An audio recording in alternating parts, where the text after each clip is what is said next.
turuan ko naman kayo na gumawa ng makulay at simple lang na salad. Tapos may ganito nga pala kayong gagamitin. Kung wala naman, pwede naman yung drainer. Pero may ganito kasi ako. So, papakita ko yan sa inyo. So, ang ginamit kong lettuce dito is yung romaine.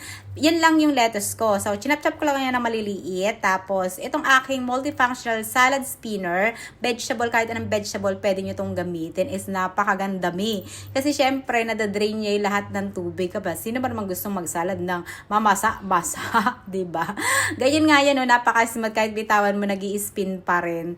Kaya, maganda to kapag mahilig kayo sa salad, mag-invest kayo ng ganito. Kasi talagang tanggal yung kanyang tubig dyan. O, drain na agad. Hindi mo na siya paaanuhan ng papel na gaganyan-ganyan mo. Maganda siyang gamitin. Maganda rin yung quality niya. Yung nasa ilalim niya is rubber yan. So, hindi siya madudula. So, nilagyan ko lang to ng singkamas. Tapos, cherry tomato. And then, konting carrots na ginrate ko yung carrots na maliliit.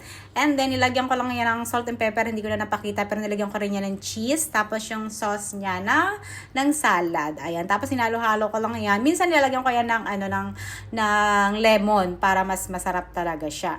So, eto na nga yung aming dinner. Tapos, nilagyan ko lang yan ng para maging makulay. Lagyan natin ang itlog. Yun lang.